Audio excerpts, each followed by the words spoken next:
The most commonly used movement formation in the United States Army today is the fire team wedge.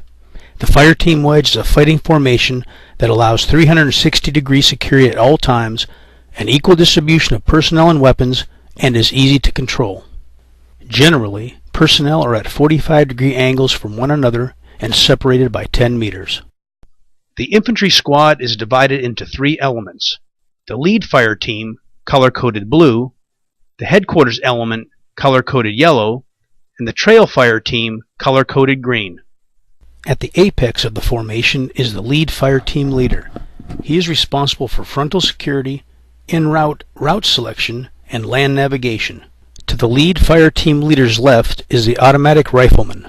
To the lead fire team leader's right is the rifleman compass man. To the rifleman compass man's right is the grenadier. Next in the order of movement is the headquarters element. At the apex of the headquarters formation is the squad leader.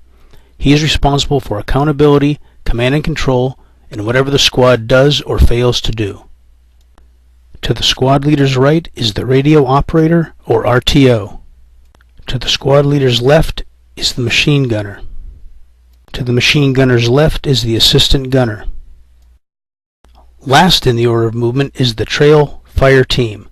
At the apex of this formation is the trail fire team leader. He is responsible for rear security and assisting the squad leader in maintaining accountability and command and control. To the trail fire team leader's right is the automatic rifleman. To the trail team leader's left is the rifleman.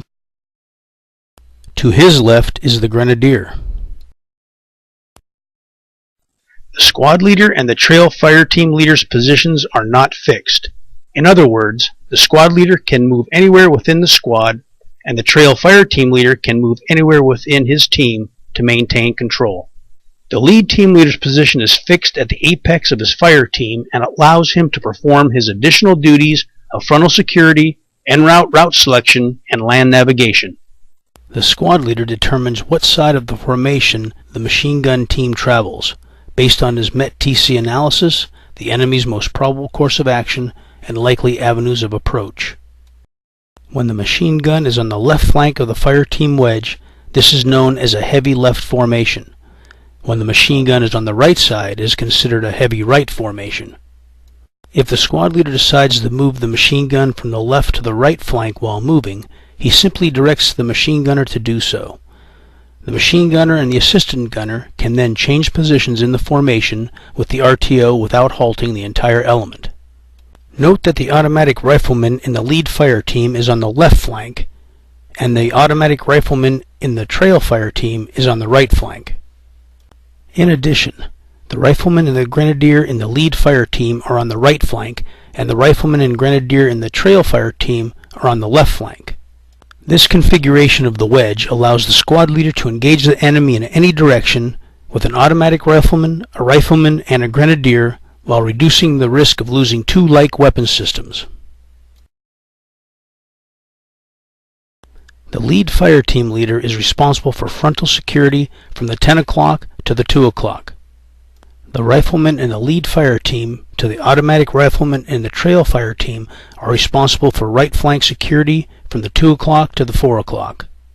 The grenadier in the trail fire team is responsible for rear security from the 4 o'clock to the 8 o'clock. The rifleman in the trail fire team and the automatic rifleman in the lead fire team are responsible for left flank security from the 8 o'clock to the 10 o'clock. In summary, the fire team wedge allows the formation to have an equal distribution of personnel and weapons, 360-degree security at all times, and ease of control.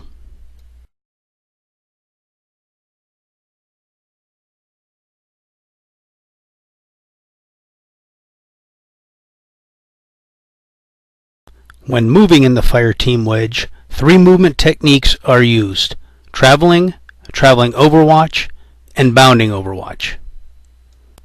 The traveling movement technique is used when contact is not likely. The distances between personnel stays the same, but the distances between elements is approximately 20 meters. This is measured between the last man in the lead fire team, which is the grenadier, to the first man in a headquarters element, which is the squad leader. The distance between the last man in the headquarters element, which is the assistant gunner, to the first man of the trail fire team, which is the trail fire team leader, is approximately 20 meters. The traveling overwatch movement technique is used when contact is possible.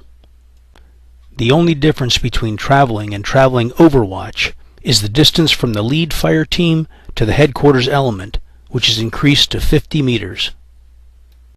Specifically, the distance from the last man in the lead fire team, which is the grenadier, to the first man in the headquarters element, which is the squad leader, is approximately 50 meters. The distance between the headquarters element and the trail team remains the same at 20 meters.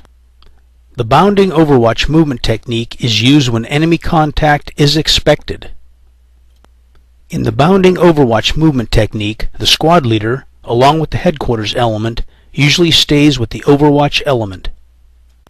The bounding element, in this case the lead fire team, will not bound more than small arms range or out of sight of the overwatch element, which is normally no more than 150 meters.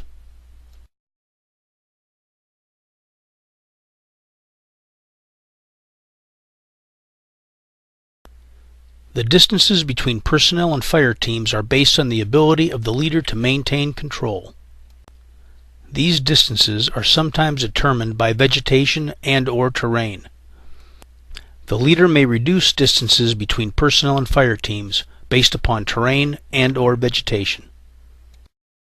The squad may be traveling in terrain such as rolling hills, where one fire team is in the low ground and another is cresting over the top of a hill. This situation may necessitate closing the distance between the fire teams to maintain control. Conversely, distances may be increased in open and flat terrain. Maintaining control while maximizing situational awareness is the goal.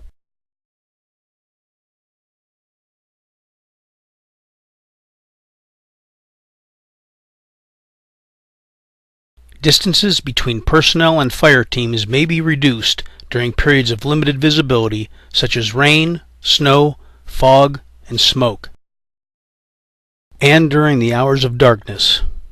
In order to maintain control, the wedge formation may require transition to the modified wedge.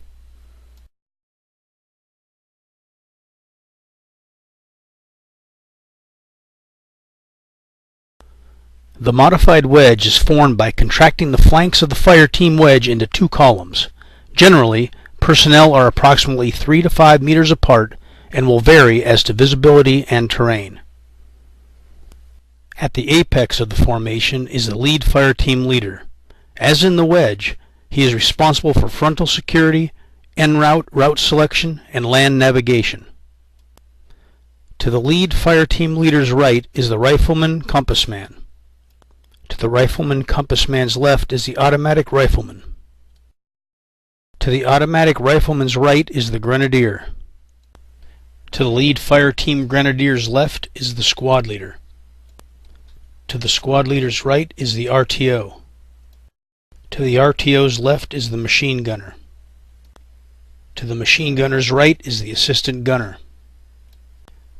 To the assistant gunner's left is the trail fire team's rifleman. To the trail fire team rifleman's right is the automatic rifleman. To the automatic rifleman's left is the trail fire team leader. The trail fire team leader is responsible for rear security and assisting the squad leader in maintaining accountability and command and control. To the trail fire team leader's right is the grenadier. As in the wedge, the positions of the squad leader and the trail team leader are flexible and fixed for the lead team leader. The squad leader uses MET-TC to determine location of the machine gun.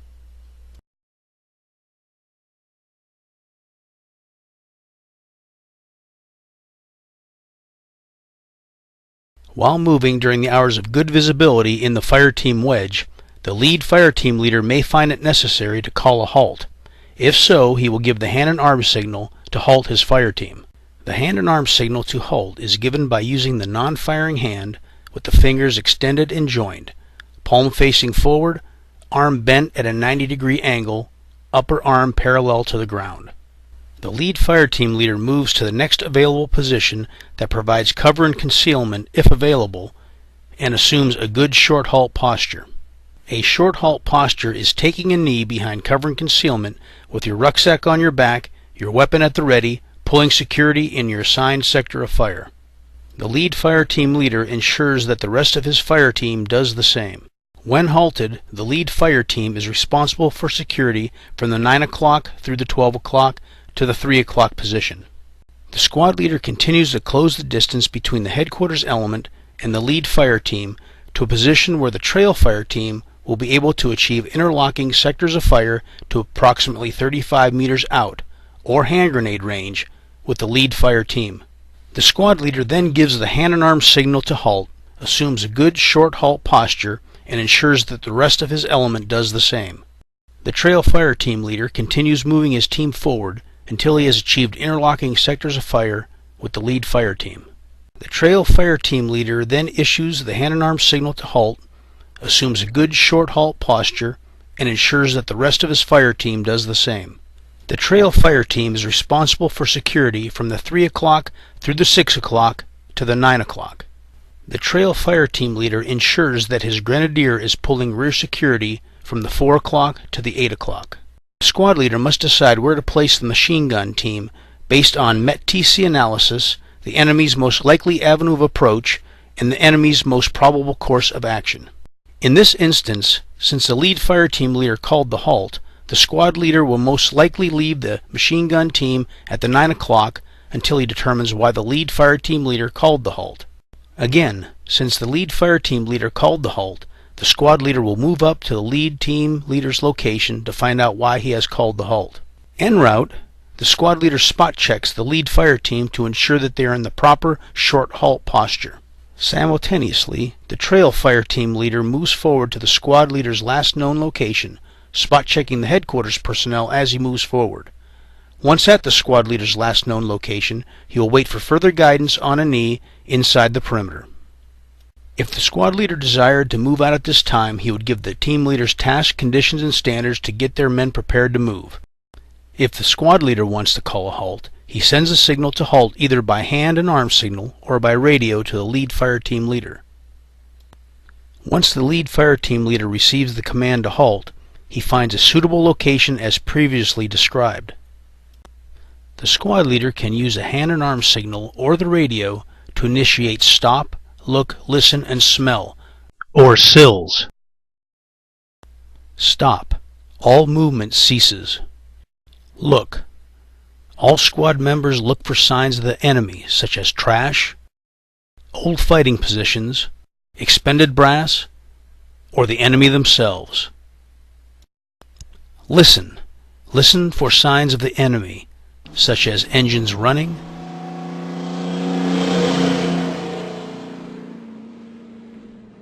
the enemy talking, or the enemy moving. Smell. Smell for signs of the enemy, such as food, smoke from fires, or POL products. SILS will last for 3 to 5 minutes, or for as long as the squad leader deems necessary. Because the squad leader called the halt, the team leaders move to his location to receive instructions. The lead fire team leader will have the rifleman compass man assume the frontal security from the 10 o'clock to the 2 o'clock.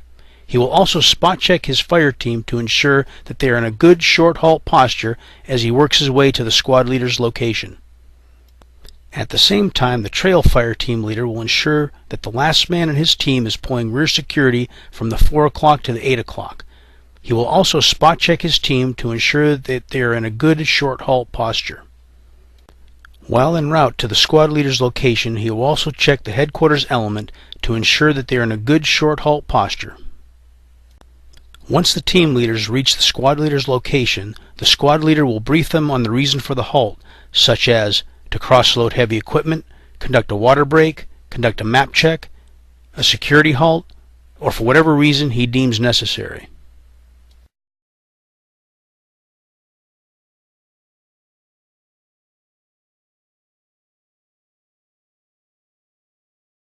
The squad leader may decide to transition to the long halt posture and strong point the position.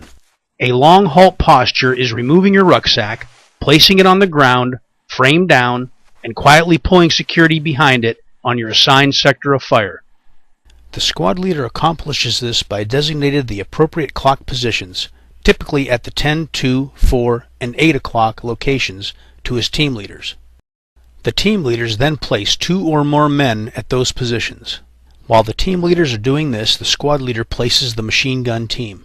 Strong pointing allows personnel to keep each other alert, accomplish some limited priorities of work such as drinking water and adjusting gear. As the team leaders place their men in the long halt posture, they assign each position hasty sectors of fire. The team leaders must ensure that their men's sectors of fire interlock with the position to their left and right approximately 35 meters out. As a courtesy, the lead fire team leader will check with the trail team's man at the 8 o'clock position to ensure he has interlocking sectors of fire out to 35 meters at the 9 o'clock position. The trail fire team leader will do the same with the lead fire team leader's man at the 4 o'clock position to ensure he has good interlocking sectors of fire out to 35 meters at the 3 o'clock position. Additionally, as the team leaders place their men into the long halt posture, they will, at a minimum, disseminate the reason for the halt, show the squad's current location on the map, and the distance and direction for the next movement. Once the machine gun team has been placed, any further dissemination of information to that gun team is the responsibility of the team leader whose side of the perimeter the gun team is placed. The machine gun will have a primary sector of fire and possibly a secondary sector of fire. Note that the machine gun holds a sector of fire that is independent of the squad's sector of fire. This is so that if the tactical situation changes, the squad leader will have the flexibility to move the gun from one side of the perimeter to the other, without creating a gap in the squad's sectors of fire. Additionally, the machine gun team is usually given a principal direction of fire, such as, orient your fires on that road intersection. After all the men in the squad are placed into the long halt posture, the team leaders will return to the squad leader's position in the center of the perimeter. The squad leader will spot check the perimeter to ensure that his task, conditions, and standards have been met. Once the squad leader is satisfied with the perimeter, he will, at that time, give further guidance to his team leaders.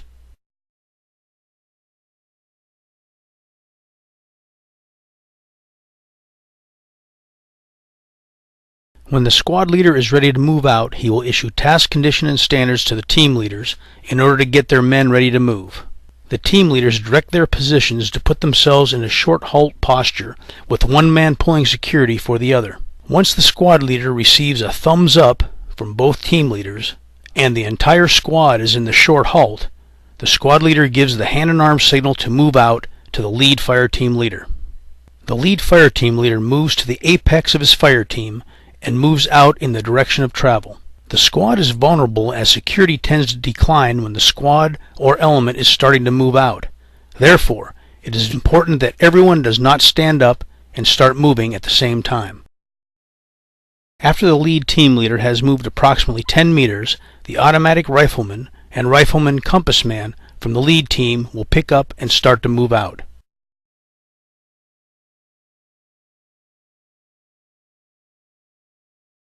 After they have moved approximately 10 meters, the grenadier from the lead team will pick up and begin to move.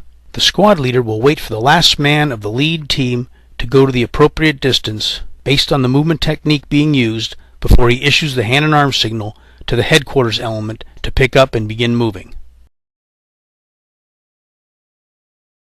The remainder of the squad members and teams will pick up and move out in this sequential manner. For example, if they are using the traveling overwatch technique, the squad leader will wait until there is approximately 50 meters between his element and the lead fire team before he picks up and moves out.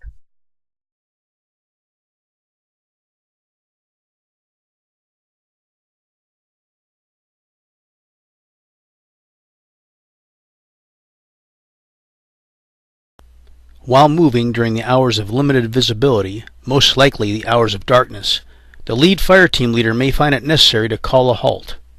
Because of the darkness, he may not be able to use hand and arm signals. Therefore, once the lead fire team leader has moved to an area that is large enough to provide cover and concealment for the entire squad, he will turn around, close the distance with the man behind him, and if necessary, place his hand in the center of that man's chest and tell him to halt. Once he has issued the command to halt, the lead fire team leader will assume a short halt posture. The command to halt will continue to be passed back from man to man in the same manner. After receiving the command to halt, those personnel in the right column, or right flank, of the modified wedge will continue moving forward until they have achieved interlocking sectors of fire with the men to their front and rear. Then face to the right, take 2 or 3 steps to the nearest covered and concealed position, and assume the short halt posture. The personnel in the left column, or left flank, will do the same, with the exception of facing to the left. This will allow a path for the leadership to move about the squad in the center of the perimeter. Since the lead fire team leader called the halt, the squad leader will move up to the lead team leader's location to find out why he has called the halt. En route, the squad leader will spot check the personnel in the lead fire team to ensure that they are in a good short halt posture. Simultaneously, the trail fire team leader will ensure that his grenadier is pulling rear security and spot check his men to ensure that they are in a good short halt posture behind available cover and concealment while he moves forward to the squad leader's last known location, spot checking the headquarters personnel en route. Once at the squad leader's last known location, he will wait for further guidance. If the squad leader wanted to move out at this time, he would give the team leaders tasks, conditions, and standards in preparation for movement, then continue to move. If the squad leader deems it necessary to call a halt while moving during periods of limited visibility, he can pass the command to halt forward to the lead fire team leader by either physically moving up to his position or by calling him on the radio. To pass the command to halt forward, the squad leader would move up to the man in front of him, grab him by the shoulder, and whisper in his ear, "Halt." The command to halt would be passed from man to man, all the way up to the lead fire team leader in this manner. Once the lead fire team leader received the command to halt, the squad would halt in the same manner as previously described. Because the squad leader called the halt, the team leaders moved to his location to receive instructions. The lead fire team leader will have the rifleman compass man assume frontal security from the 10 o'clock to the 2 o'clock. He will also spot check his fire team to ensure that they are in a good short halt posture as he works his way back to the squad leader's location. At the same time, the trail fire team leader will ensure that the last man in his team is pulling rear security from the 4 o'clock to the 8 o'clock. He will then spot check his team to ensure that they are in a good short halt posture. While en route to the squad leader's location, he will also check the headquarters element to ensure that they are in a good short halt posture. As before, once the team leaders reach the squad leader's location, the squad leader will brief them on the reason for the halt. The squad leader will then conduct SILs. During periods of limited visibility, he will tell the team leaders to inform their men SILs will start now and terminate when a leader comes back to their location and tells them it is complete. Again, SILs will last for 3 to 5 minutes or for as long as the squad leader deems necessary.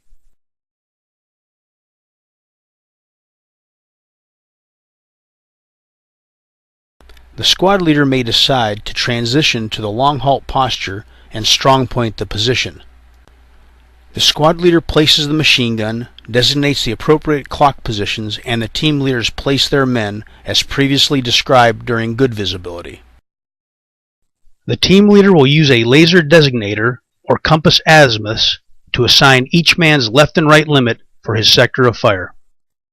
As before, the team leaders disseminate pertinent information to their men. For example, a team leader may brief, "We halted because this is the security halt prior to the patrol base. We're currently located at Golf Alpha 123456. Our next movement is 200 meters on a 190-degree azimuth to the patrol base."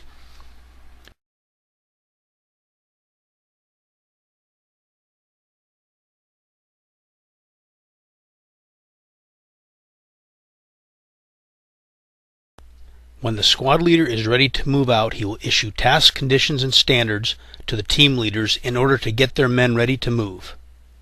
The team leaders direct the positions to put themselves in the short halt posture and account for personnel, weapons, and equipment. Once the trail fire team leader's team is ready to move out, he will move to the squad leader's location and tell him that his team is prepared to move.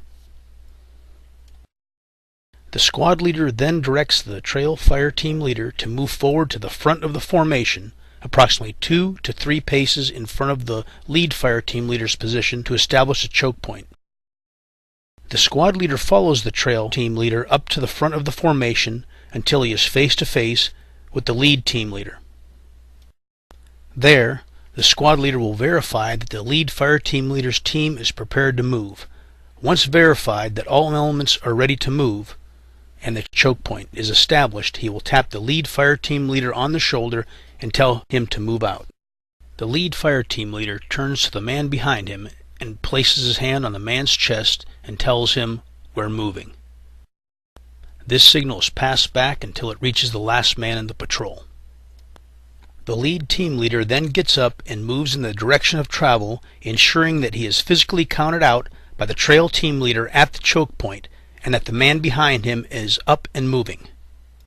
Each man will wait until the man in front of him has moved approximately 3 to 5 meters before they get up from the short halt posture. When the trail team leader has counted everyone out of the security halt, he will take up his place in the formation and ensure that the grenadier is behind him. The trail team leader then passes up the results of the head count by moving to the man traveling in front of him, grabbing him by the shoulder, and whispering in his ear either head count good, if they have everyone, or head count bad, if his count of personnel is short. The head count is passed in a zigzag fashion forward from man to man until it reaches the lead fire team leader. If the head count was good, then the lead fire team leader passes head count good back in a zigzag fashion until it reaches the trail team leader. This lets the leadership know that information was disseminated and that there are no breaks in contact. If the head count result was bad, the squad leader can either call for a head count to be sent back from the lead team leader while continuing to move, or he can halt the patrol and physically count every man. This period of instruction covered the fire team wedge, movement techniques, effects of vegetation and visibility, the modified wedge, and security halts.